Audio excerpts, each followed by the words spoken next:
UP બિહારમાં અગાઉ જે બર્બરતા થતી હતી તેવી જ એક ઘટના સંસ્કારી નગરીથી સામે આવી છે। વડોદરાના પોશ વિસ્તાર સન ફાર્મા રોડ પર મોબાઈલ માંગવા જેવી સામાન્ય બાબતે એક ખતરનાક ટોળકીએ તે યુવકનું અપહરણ કરી લીધું। તે યુવકને એટલો ઢોર માર માર્યો કે તેને લોહી લુહાણ કરી નાખ્યો। આ ઘટના સામે આવતા ચકચાર મચી જવા પામી છે। 10 મહિના પહેલા જે ઘટના બની હતી તે ટોળકીના શકમંદોને પોલીસે ઝડપી પાડ્યા છે અને આગળની કાર્યવાહી પણ હવે હાથ ધરવામાં આવી છે।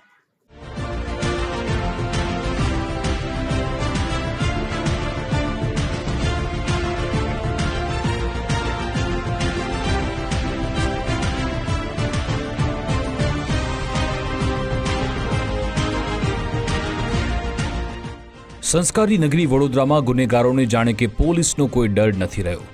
ગુનાહિત ભૂતકાળ ધરાવતા માથાભારે ઈસમો દ્વારા કાયદો અને વ્યવસ્થાના લીરે લીરા ઉડાડતી એક ચોંકાવનારી ઘટના સામે આવી।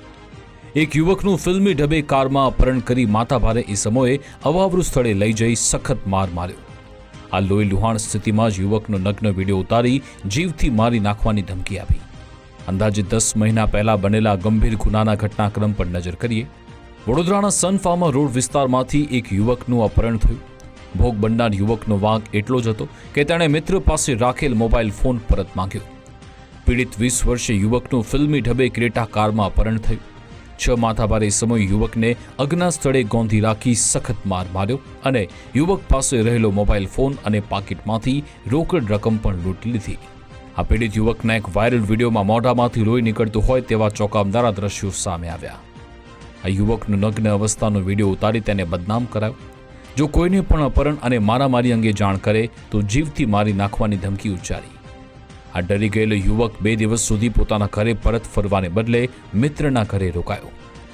આ મિત્રએ હિંમત આપતા અંતે માતા પિતાને જાણ કરી અને અટલાદરા પોલીસ સ્ટેશને ફરિયાદ નોંધાવતા પોલીસ ત્વરિત એક્શનમાં આવી।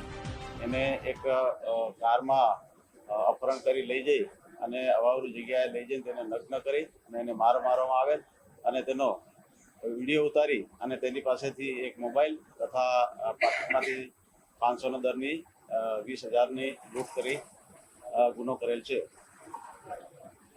એ બાબતે આ જે આરોપીઓ છે એ પૈકીના 4 આરોપીઓને પોલીસે તાત્કાલિક ધરપકડ કરેલ છે અને આગળની તપાસ હાલમાં ચાલુ છે। આ ઘટના 1 વર્ષ પહેલા બની, શું હતું મામલો?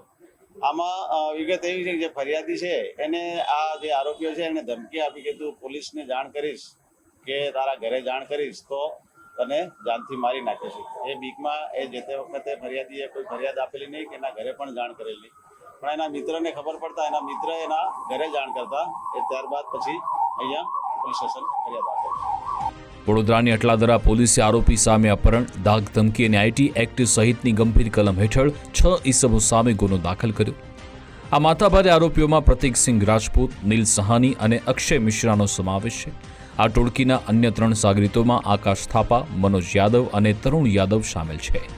આ માથાભારે ગેંગ સામે હત્યા, મારામારી, ફાયરિંગ સહિતની કલમ હેઠળ અગાઉ ગંભીર ગુના દાખલ થયેલા છે। અટલાદરા પોલીસે ગુનાની ગંભીરતા જોતા ત્વરિત કાર્યવાહી કરી 6 પૈકીના 4 આરોપીને ઝડપી લીધા, જ્યારે કે ફરાર અન્ય 2 ઈસમોની શોધખોળ હાથ ધરાઈ છે। જે આ પ્રતીક રાજપૂત છે એના વિરુદ્ધમાં અટલાદરા પોલીસ સ્ટેશનમાં ગુનો નોંધાયેલ છે। અગાઉ એવું જાણવા મળેલ છે કે એના વિરુદ્ધમાં ગોત્રી પોલીસ સ્ટેશનમાં એક મર્ડરનો ગુનો નોંધાયેલ છે। ત્યારબાદ આ આરોપી તરુણ છે, તરુણ યાદવ, એની વિરુદ્ધ પણ 3 ગુના નોંધાયેલ છે। માંજલપુરમાં 2 ગુના છે, એક અટલાદરા પોલીસ સ્ટેશનમાં છે। પછી બીજો આરોપી છે આકાશ થાપા, એની વિરુદ્ધમાં કુલ 6 ગુના અટલાદરા અને જેપી રોડ ને માંજલપુર પોલીસ સ્ટેશનમાં નોંધાયેલ છે। ત્યારબાદ મનોજ યાદવ, તેની વિરુદ્ધમાં પણ જેપી રોડ પોલીસ સ્ટેશનમાં અને માંજલપુર પોલીસ સ્ટેશનમાં એમ કરીને કુલ 2 ગુના નોંધવામાં આવે છે। પીડિત યુવક ગત 7 જૂને મિત્રો સાથે ઘરે જતો હતો ત્યારે માથાભારે ટોળકીએ કારમાં આવી અપહરણ કર્યું। વડોદરા જેવા શાંત શહેરમાં રાત્રિના સમયે રહેણાંક વિસ્તારમાંથી યુવકનું અપહરણ કરી અત્યંત હેવાનિયતભર્યું કૃત્ય આચરવામાં આવ્યું। આ ઘટનાએ વડોદરા પોલીસના રાત્રિ પેટ્રોલિંગના મસ્ત મોટા દાવા સામે પણ સવાલ ઊભા કર્યા। અટલાદરા પોલીસે માથાભારે તત્વોએ ગુનામાં વાપરેલ હથિયારો જપ્ત કર્યા। અટલાદરા વિસ્તારમાં દાદાગીરી કરતી ટોળકી સામે પોલીસ ત્વરિત અને દાખલો બેસે તેવી કડક કાર્યવાહી કરે તેવી સ્થાનિકોની માંગ છે। કેમેરામેન ડીકે સોલંકી સાથે અલ્પેશ સુથાર, ગુજરાત ફર્સ્ટ, વડોદરા।